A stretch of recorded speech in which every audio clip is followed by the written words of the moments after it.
This is the reaction of the murderer after being informed by the police that the victim's body was found. Are you okay, sir? I think I need to sit down. Okay.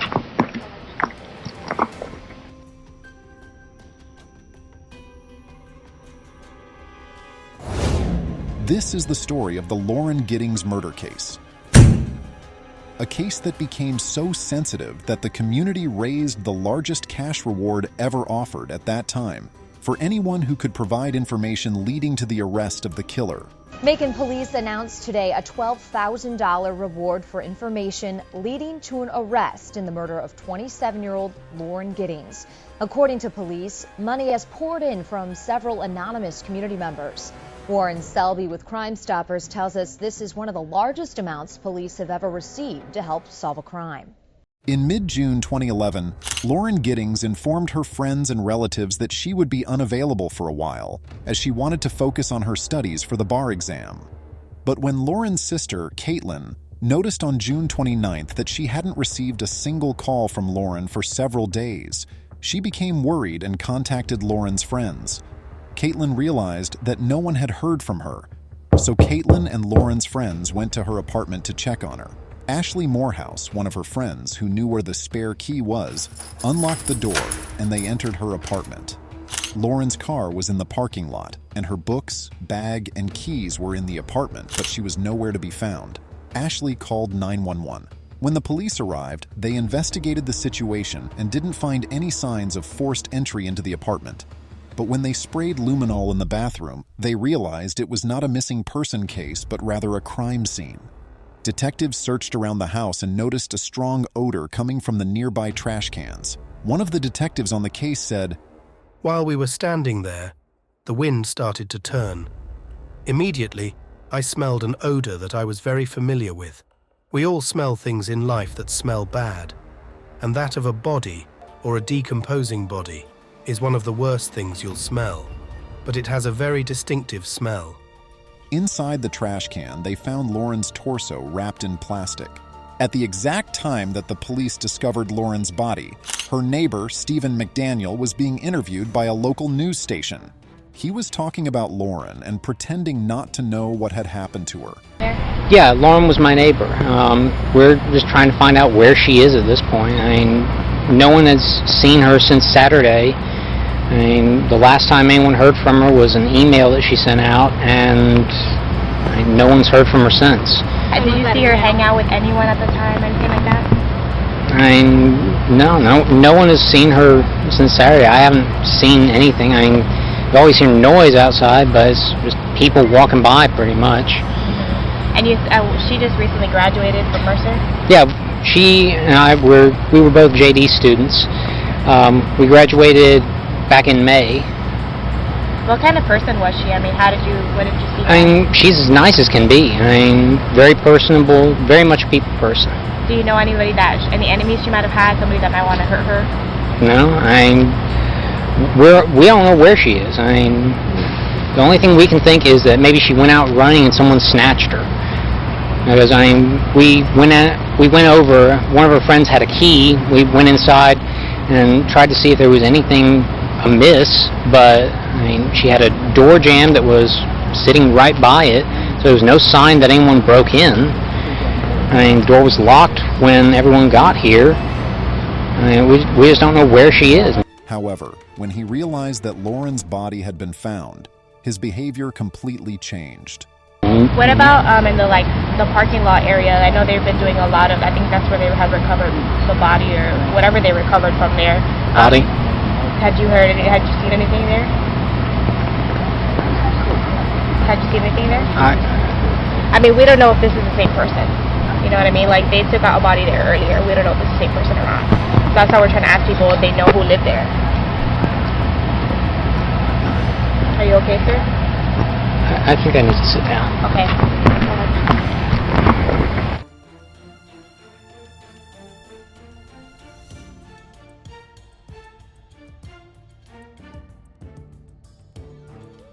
Lauren's neighbors allowed the police to search their apartments, but Stephen was not very happy about this and did not cooperate.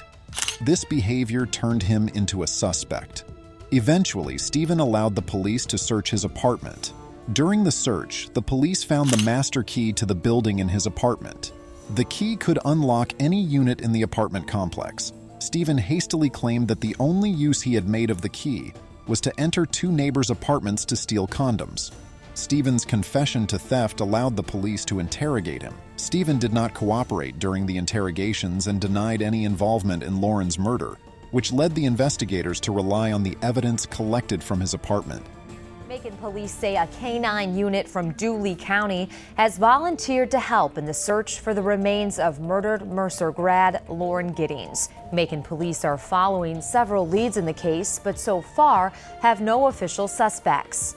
Giddings' neighbor, 25-year-old Stephen McDaniel, remains in jail tonight on unrelated burglary charges. Police continue to gather statements from students and neighbors in what they're calling a detailed, painstaking process.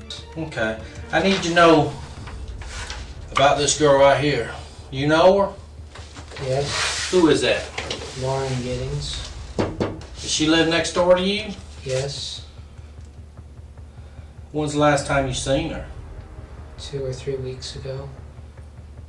Okay. Was you friends with Lauren? Yes, Look at me when you talk to me, son. Okay? Was you friends with her? yes, Close friends? As you observed, the interrogator moved closer to the suspect and forced him to make eye contact. Both of these moves are techniques used in interrogations to increase psychological pressure. And you've lived next to Lauren for a long time? yes, Okay. Do you know where she's at tonight? no, no, Have you ever seen her with that dress on? no, You have no idea where she's at? no, Just tell me what happened, brother. I don't know. Well, where's she at? I'm asking you for your help. I'm a detective, and I'm asking you for your help. Okay? I'm asking you for help. I need your help. Can you help me? I don't know. You don't know if you can help me? Yes, I need your help. Help me out. Tell me what to do. Has anybody asked you for help today? I'm asking you as a friend for help. Can you help me? I don't know. What do you mean you don't know? You can't help a friend out? I don't know what you need. I need to know where Lauren's at. I don't know. When's the last time you seen her? 2 or 3 weeks ago. Have you ever seen anybody over her house the last couple nights? No, Okay. If you knew where she was, would you tell me? yes, Do you have a girlfriend? no, Did you think Lauren was your girlfriend? no,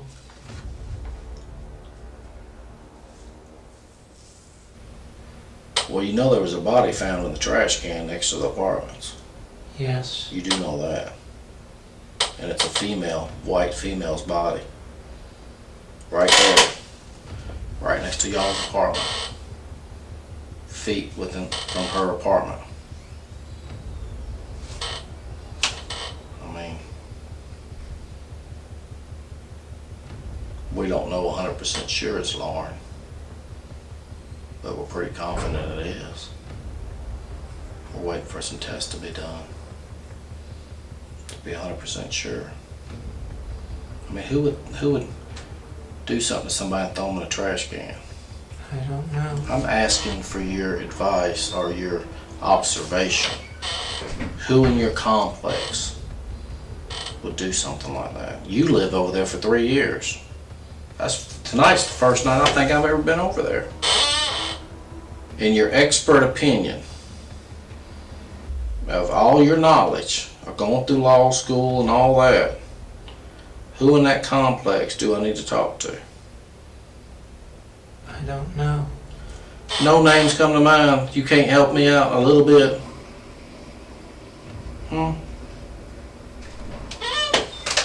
You can't help me out? I don't know. I mean, why are you shutting down? Why are you not talking to me? I don't know. You don't know? Are you scared? No. I mean, you're not scared, are you? No.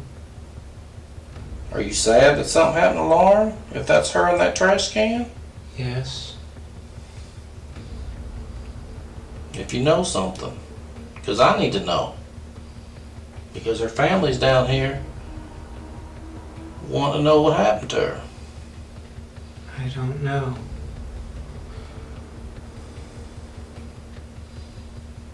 You don't know. No. That's what you want me to tell her mother and her father. Is that you don't know. I don't know. Not that you're sorry that she's missing. Not that you've been trying to help me all day find her. But you just wanted me to tell her I don't know. I don't know. Are where you a she sorry is. piece of shit that you want me to tell her that? You got your ass on that fucking news and stood out there and gave a media report that her mother saw about her missing daughter. And you want me to sit there and tell them that you don't know. Is that what you want me to tell them? Because you're all over the news.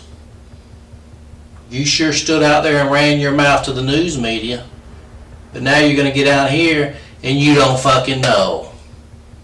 You know. You're just a sorry piece of shit that don't give a fuck. As you can see here, the interrogator's approach suddenly changes. Since Stephen's behavior does not change in the first 20 minutes of the interrogation, the interrogator changes his approach and deals with the suspect more aggressively by attacking his character. Right? No. Well, why'd you tell the media everything? Do you need to see what you told the media today? It was on the 11 o'clock news. Well, I'm asking you. Tell me. I want to know. I don't know where she is. That ain't what you told the media. You didn't stand in front of that camera and say, I don't know. I don't know. I don't know.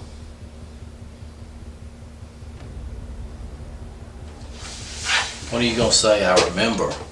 I don't want to remember what happened to her. How many times you going to say that? If you did something that you regret, you need to let me know. I didn't. Well, who did? I don't know. Well, a body was found over here, right next to where you live.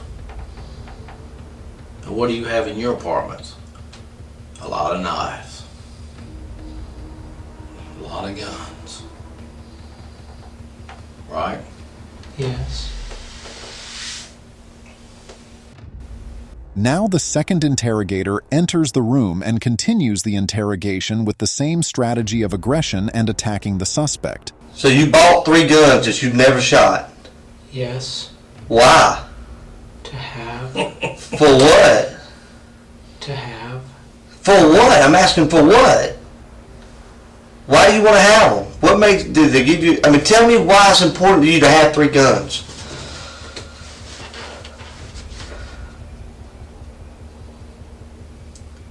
That's an easy question. Come on, talk to me, buddy. Me and you've talked all day today. We ain't had a problem communicating. Why is it important for you to have 3 guns? When was the last time you saw Lauren?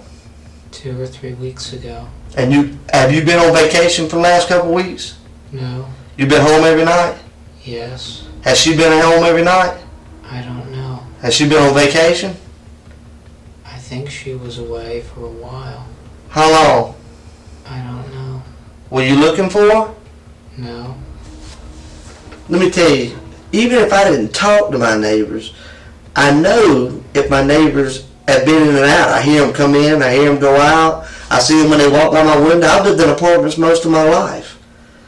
So the fact that you haven't seen her in 2 or 3 weeks, that's just odd to me. I'm gonna be honest, it makes me feel like you're not being honest with me, Stephen.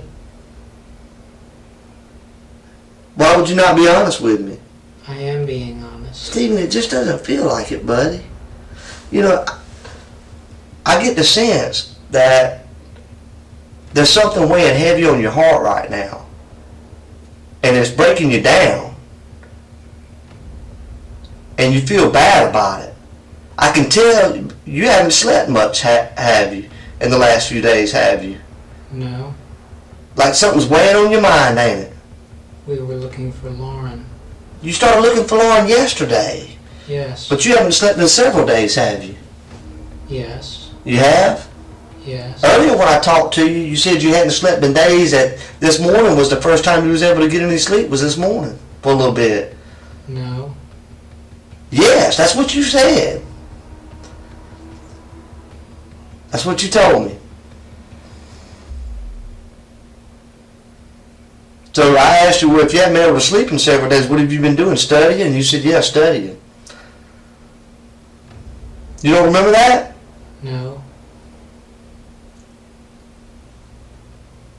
Stephen, you understand that everything that you're saying here doesn't make any sense at all. None. None. You totally contradict everything that relates to human behavior. We have skills to be able to observe things, to hear things, to see things. There are natural things out there that draw our attention every day. Such as when you're driving down the road, somebody hits the horn, you look around. You know what I'm saying? Yeah. That's just a natural reaction. If you're sitting in your living room, you hear the door slam next to you, you automatically think, my neighbor's home. Right? You're telling me that those kind of things don't happen in your life. You asked if I watched. I didn't watch. Have you noticed that she's came in and out of our house in the last week or two? I don't remember.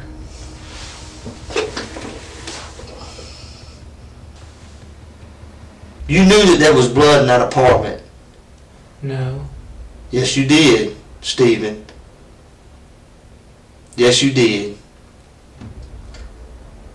There's blood in your apartment, Stephen. That's right. There's blood in your apartment. Stephen, this is hard, buddy. I know this is hard. And I can tell it's on you. You want to let it go. There's blood in your apartment, Stephen. You didn't get it all up. It didn't all come off. You scrubbed and you wiped. But we can tell that. Don't you wipe CSI? Yeah, we know it. At this point, the detective uses the futility technique and tries to convince the suspect that resisting is pointless because the police has overwhelming evidence against him. Stephen, why is there blood in your bathroom? I don't know. Yes, you do know. Why, Stephen? I don't know. Has anybody else been in your bathroom? The police were in there. Other than the police? Who else has been in there? No one that I know. No one. And you recently cleaned your bathroom, didn't you? No. How long ago? I don't remember. A couple days ago? No. Over the weekend? No. No, but you don't know. I don't remember cleaning it. Do you use drugs? No. You ever use acid? No. Are you on medication? No. Do you know how? I've already told you that there was a body discovered, right, in the Yes. trash containers over there near your apartment. Do you know how that body got in that trash can? No. Why'd you do it, Stephen? I didn't do it. Stephen! Why are you going to keep telling that? You hurt that girl! No, I didn't. Yes, you did, Stephen! You hurt her, man! She was screaming! Screaming, Stephen! Why? And I know you feel bad about it. I can see it in your face. What came over you, man? What happened, Stephen? I don't know. I know you don't know. You couldn't control it, could you? I didn't do it. Stephen! How long are we going to continue to do this? You did! Why is what I want to know. I didn't do it. Stephen, you hurt that girl, man. And you got on the news today. That's right. You know what? You weren't talking like this on the news, buddy. Yeah. In Stephen's apartment, police found the packaging for a chainsaw, several flash drives containing child pornography, and a pair of underwear that later tested positive for Lauren's DNA. In the apartment complex's laundry room, the police found a chainsaw that matched the packaging found in Stephen's home, as well as a bloody sheet that was later confirmed to be stained with Lauren's blood. Additionally, the police discovered a video recorded on the night of Lauren's murder. Prosecutor David Cook said, "We found deleted video he had used to survey her home. He had took a wooden pole and had duct taped or somehow fixed that camera to the end of the pole, and then held the pole up really high to peek inside her window." Stephen confessed to Lauren's murder on June 26, 2011. He revealed that he used the master key to enter Lauren's apartment and watched her while she slept. However, Lauren woke up and confronted him. After a brief fight, Stephen ultimately strangled her. He then took her lifeless body to the bathroom and returned to his apartment. The following night, he went back to Lauren's apartment, dismembered her body, and disposed of the parts in the nearby trash cans. In 2014, to avoid the death penalty, Stephen made a deal with the court. He provided a detailed account of the murder in exchange for the dismissal of other charges, including theft and several counts of child molestation. As a result, Stephen McDaniel was sentenced to life imprisonment without the possibility of parole. What makes this case even more distressing is learning that Lauren had told her friends she believed someone was stalking her. The night before her murder, she had even emailed her boyfriend, expressing her suspicion that someone had recently entered her home. She never mentioned being in fear for her safety. One trip home, and I think it was a year before, she had mentioned like sometimes when she came home, she felt like things had been moved around or someone had been in her apartment.